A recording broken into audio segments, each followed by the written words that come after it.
धन्यवाद अध्यक्ष महोदय। माननीय मंत्री महोदया ने मुझे स्पष्ट विस्तृत उत्तर दिया, इसके लिए मैं उनका आभार व्यक्त करता हूं। मेरा प्रश्न है कि मिशन पोषण 2 के अंतर्गत कौन सी तकनीकी प्रगति की गई है, कृपया बताया जाए। अध्यक्ष महोदय, माननीय सदस्य के द्वारा पूछे गए, चूंकि आदरणीय प्रधानमंत्री श्री नरेंद्र मोदी जी के दूरदर्शी नेतृत्व से हमारी सरकार महिलाओं और बच्चों के लिए स्वास्थ्य, सुरक्षा, क्षमता और सहभागिता को सुनिश्चित करने के लिए दृढ़ता से कार्य कर रही है और आंगनवाड़ी को और सक्षम और प्रभावशाली बनाने के लिए इसके इकोसिस्टम को और मजबूत करने के लिए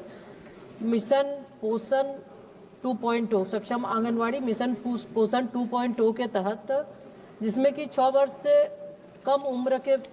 बच्चों के लिए पोषण वितरण और ECC early childhood care and education को बढ़ाने के लिए प्रतिवर्ष, जिसमें 40,000 करके प्रतिवर्ष उसमें सैंक्शन के लिए है, लगभग 2 लाख आंगनवाड़ी केंद्रों का हमने सैंक्शन किया और उसको उन्नत बनाने के लिए बुनियादी ढांचे में उसमें वाईफाई इंटरनेट के साथ साथ LED स्क्रीन, उसके साथ ही साथ पोषण वाटिका, उसमें टॉयलेट की सुविधा हो, अन्य उसमें पेयजल की सुविधा हो और उसके साथ बच्चों के संज्ञानात्मक और रचनात्मक विकास को प्रोत्साहित करने के लिए शिक्षण उपकरण आदि भी हमने शामिल किया है। तो कई ऐसे इंटरवेंशन जिसके माध्यम से पोषण 2.0 के माध्यम से, ताकि बच्चों को, हमारे बच्चे सिर्फ पोषण ही नहीं, पोषण के साथ साथ पढ़ाई और बेहतर स्वास्थ्य के लिए हम ध्यान देते हैं और लगभग 10 करोड़ से ज्यादा लाभुकों को हम इसके माध्यम से लाभ भी पहुंचा रहे हैं। सप्लीमेंट्री। महोदय, आंगनबाड़ी केंद्रों के निर्माण में क्या अन्य मंत्रालयों से सहयोग लिया जा रहा है क्या? अध्यक्ष महोदय, आंगनवाड़ी जो प्रश्न माननीय सदस्य ने पूछा है, तो आंगनवाड़ी के निर्माण में कई मंत्रालय इसमें शामिल है और ऐसे भी जो आंगनवाड़ी हमारा महिला बाल विकास मंत्रालय लगभग 18 मंत्रालय के कन्वर्जन के साथ चलता है और उसमें विशेषकर ग्रामीण विकास मंत्रालय, ग्रामीण विकास विभाग के मनरेगा के तहत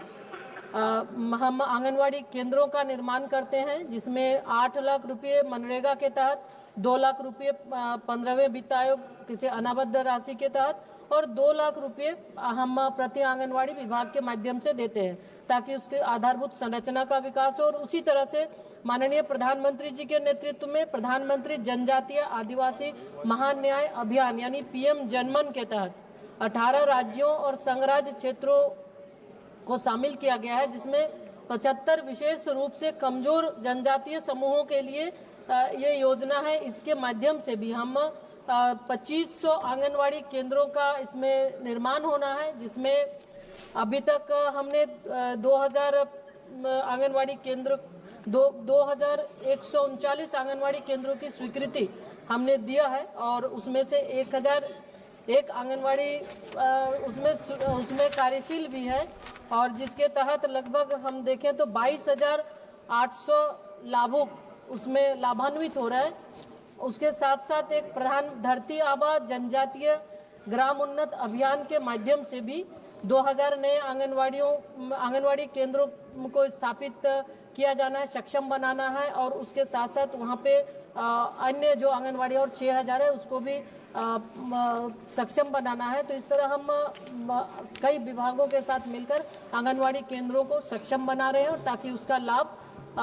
सही ढंग से लोगों को मिले। श्री चंद्रशेखर जी।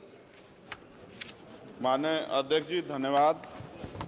कि आपने मुझे ये प्रश्न पूछने का मौका दिया। मैं मंत्री जी से पूछना चाहता हूं अध्यक्ष जी आपके माध्यम से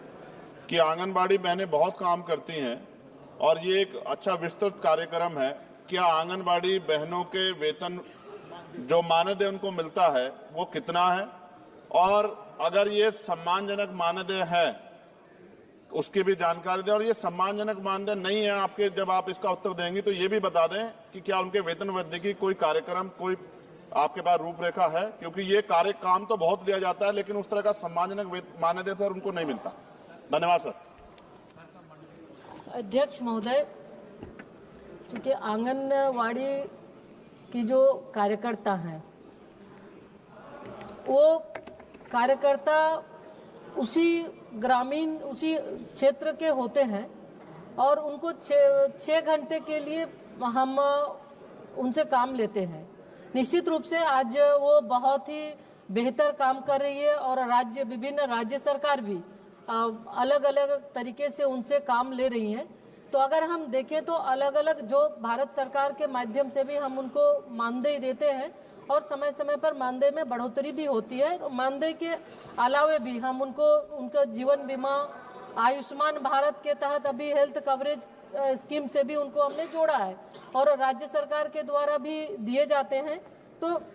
उसमें अलग अलग राज्य सरकार के द्वारा भी जो राशि दी जाती है, कहीं 15,000 कहीं 10,000 इस तरह से, और आने वाले समय में भी ये लगा नहीं राज्य सरकार महोदय विभिन्न राज्य जब ये कार्य तो अलग अलग वो टॉप अप देते हैं और टॉप अप के माध्यम से देखेंगे तो विभिन्न राज्यों के इसमें मानदेय एक रूप में नहीं है। हम चूंकि इस प्रश्न से संबंधित नहीं है, हम आपको डिटेल आपको देंगे कि किस राज्य में कितने दिए जा रहे हैं। भारत सरकार समय समय पर 2018 में भी बढ़ाई है और हम जैसा महसूस करते हैं उनको हर तरह की सुविधाएं उपलब्ध करा रहे हैं। श्रीमती संध्या राय। धन्यवाद अध्यक्ष महोदय जी। मैं आपके माध्यम से माननीय मंत्री महोदय से पूछना चाहती हूँ, महिलाओं और बच्चों को पोषण संबंधी लाभ मिले उस दिशा में हमारी सरकार की पहल है कि हर आंगनवाड़ी केंद्रों पर या आसपास सरकारी स्कूलों में या पंचायत की भूमि पर पोषण वाटिकाएं बनाई जाएं, जिससे हमारी महिलाओं और बच्चों को भरपूर पोषण मिल सके। इसलिए मैं माननीय मंत्री जी से पूछना चाहती हूँ कि अभी तक पूरे भारतवर्ष में व मध्य प्रदेश में अभी तक कितनी पोषण वाटिकाएं संचालित हैं और आगामी हमारी सरकार का क्या लक्ष्य है। धन्यवाद। अध्यक्ष महोदय, पोषण वाटिका ये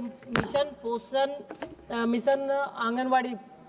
पोषण 2.0 के तहत हम आंगनवाड़ी केंद्रों को सक्षम बना रहे हैं। अभी तक पूरे देश के अंदर 2 लाख आंगनवाड़ी केंद्रों को स्वीकृति दी जा चुकी है सक्षम आंगनवाड़ी निर्माण के लिए। तो उसके लिए सक्षम आंगनवाड़ी में पोषण वाटिकाएं भी होती है और पोषण वाटिका के साथ साथ बेहतर